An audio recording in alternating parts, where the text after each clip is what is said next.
Hello மக்களே, இந்த summer season வந்துட்டாலே சூரியனோட வெயில் நம்மளால் தாங்கவே முடியாது. அதனால் நம்ம உடம்புல இருக்க தண்ணியெல்லாம் சீக்கிரமாகவே ஆவி ஆகிடும், டீஹைட்ரேட் ஆகிடும். அதனால் நம்ம சீக்கிரம் நம்ம எனர்ஜியை லாஸ் பண்ணி ரொம்ப டயர்டாக ஃபீல் பண்ணுவோம். பட் இதுக்காக பார்த்திங்கன்னா ஃப்ரூட்ஸு, ஜூஸ், மோர் இந்த மாதிரி நிறைய விஷயங்களை எடுத்துக்க சொல்லுவாங்க. பட் நம்ம ரெகுலராக எடுத்துக்க முடியாது. ஏன்னா நம்ம நிறைய வேலையில் வந்துட்டு கமிட்மெண்ட் இருப்போம், ரொம்ப இன்வால்மெண்ட்டோடு இருப்போம், எங்கேயாச்சும் வெளியே ட்ராவல் பண்ணுவோம். ஸோ இந்த சமயங்களில் பார்த்திங்கன்னா நம்ம பேசிக்காக எதை யூஸ் பண்ணுவோம்னா தண்ணீர் எடுத்துப்போம்.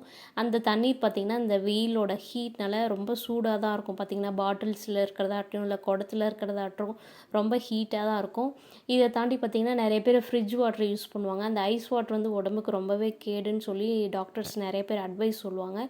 ஸோ இதுக்காக நம்ம என்ன பண்ண போகிறோம்னா, இந்த பானைகள்லாம் வாங்கி நிறைய பேர் வந்துட்டு தண்ணி நம்ம குடிப்போம். அந்த பானையெல்லாம் பார்த்திங்கன்னா நம்ம டைரெக்டாக எடுத்ததும் நம்ம அதில் தண்ணி ஊற்றி நம்ம யூஸ் பண்ணக்கூடாது. அது யூஸ் பண்ணுறதுக்கு முன்னாடி சில முறைகள்லாம் இருக்குது. அதை நம்ம ஃபாலோ பண்ணோம்னா இயற்கையாகவே நல்ல சுவையோட நல்ல ஹெல்த்தியான வாட்டர் நமக்கு கிடைக்கும். ஸோ அது எப்படி யூஸ் பண்ணணும் அந்த பானையை அப்படிங்கிற பற்றி தான் அந்த பதிவில் நம்ம பார்க்க போகிறோம். பட் அதுக்கு முன்னாடி நீங்கள் கண்டிப்பாக சப்ஸ்கிரைப் பண்ணணும். ஏன்னா உங்களோட சப்போர்ட் எங்களுக்கு எப்பயுமே தேவை. ஸோ மறக்காமல் சப்ஸ்கிரைப் பண்ணிவிடுங்க. இந்த சூரியன் மறையிற டைமில் பார்த்திங்கன்னா அந்த ஈவினிங்கில் ஃப்ரிட்ஜில் இருக்க வாட்டரை விட இந்த பானையில் இருக்க வாட்டருக்கு வந்து அவ்வளோ முக்கியத்துவம் இருக்குது. அதில் அவ்வளோ சத்துக்கள் இருக்குது. நிறைய இந்த தாதுக்கள், மினரல்ஸ்லாம் பார்த்திங்கன்னா அந்த பானை வாட்டரில் வந்துட்டு அவ்வளோ மகிமையாக இருக்குது. இயற்கையாகவே கிடைக்கக்கூடிய ஒரு அமிர்தமான வாட்டர்னே அதை சொல்லலாம். அது குடிக்கும்போது நமக்கு அவ்வளோ ஒரு ஃபீல் தரும். பட் அது எப்படி யூஸ் பண்ணலாம் அப்படின்னு சொல்லி பார்க்கலாம் வாங்க.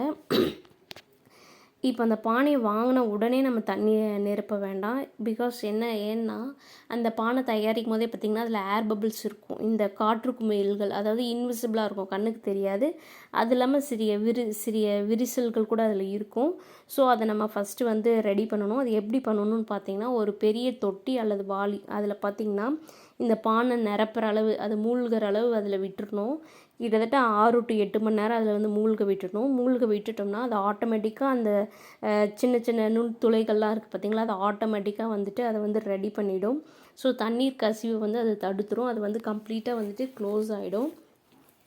நெக்ஸ்ட்டு பார்த்திங்கன்னா, அந்த பானையோட உட்புறத்தில் வந்து சில தூசுகள்லாம் இருக்கும், டஸ்ட்லாம் கண்டிப்பாக இருக்கும். அப்புறம் அந்த மண் துகள்கள்லாம் கண்டிப்பாக இருக்கும். ஸோ அதை நம்ம எப்படி வெறும் தண்ணியில் நம்ம வாஷ் பண்ணால் கண்டிப்பாக அது போகவே போகாது. அதுக்கு நம்ம என்ன பண்ணணும்னா, கொஞ்சோண்டு ரைஸ் எடுத்துக்கணும். அது கூட கொஞ்சோண்டு தண்ணி சேர்த்துட்டு ஒரு 5 minutes வந்துட்டு அதை ஷேக் பண்ணணும், நல்லா குலுக்கணும். அது குலுக்கும் போது பார்த்திங்கன்னா அந்த அரிசி வந்து அந்த பானையோடு உராசும் போது அதில் இருக்க சின்ன சின்ன டஸ்ட்டு எல்லாமே வந்து கம்ப்ளீட்டாக வந்துடும். ஸோ அது பியூர் ஆகிடும். அண்ட் எக்காரணத்தை கொண்டு நம்ம எதை யூஸ் பண்ணக்கூடாதுன்னா, இந்த சோப் தூள் இந்த மாதிரி விஷயங்கள் வந்துட்டு கொண்டு வரவே கூடாது. பிகாஸ் அது போட்டு நம்ம வாஷ் பண்ணும்போது என்ன ஆகும்னா, அது வந்து கெமிக்கலாக ஃபார்ம் ஆகிடும். அந்த தண்ணியும் பார்த்திங்கன்னா தூய்மையாக அதை வச்சுருக்கு, அதை வந்து இம்ப்யூர் பண்ணிவிடும், அசுத்தம் பண்ணிவிடும் அந்த தண்ணியவே. அது டேஸ்ட்டே வந்து மாறிடும். ஸோ சோப் தூள் வந்து நம்ம இதுக்கு பானைக்கு வந்து கண்டிப்பாக யூஸ் பண்ணவே கூடாது. அதுக்கு பதிலாக என்ன பண்ணலான்னா, ஹாட் வாட்டர் போட்டு கூட நம்ம வாஷ் பண்ணிக்கலாம்.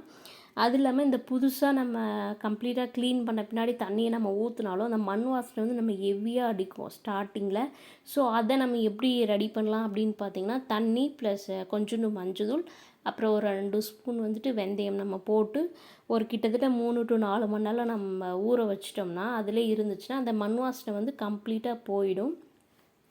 அது போன பின்னாடி கொஞ்சோண்டு ஹாட் வாட்டர் போட்டு அலசிட்டு அதுக்கப்புறம் நம்ம தண்ணி ஊற்றி வச்சுக்கலாம். இப்போ தண்ணி ஊற்றி வச்சாலும் அவ்வளோ கூலிங்காக இருக்குமா அப்படின்னு சொன்னால் இருக்காது. அதுக்காக நம்ம இன்னும் அடிஷ்னலாக என்ன விஷயங்கள்லாம் பண்ணணுன்னா, அந்த பானையை சுற்றி வந்துட்டு ஒரு ஈரமான துணி தண்ணியில் நனைச்சிட்டு அதை சுற்றி கட்டி வச்சுக்கலாம். அல்லது இந்த கோணி பை, இந்த சாக்கு பைன்னு சொல்லுவாங்க இல்லைங்களா, அதுவும் அந்த சைஸ்க்கு ஏற்ற மாதிரி கட் பண்ணி தண்ணியில் நனைச்சி அதை சுற்றி கட்டி வச்சுக்கலாம். அதுக்கப்புறம் என்ன பார்த்திங்கன்னா, ஒரு பெரிய தட்டு, அந்த பானையை வந்து உட்கார வைக்கிற மாதிரி ஒரு பெரிய தட்டு எடுத்துக்கணும்.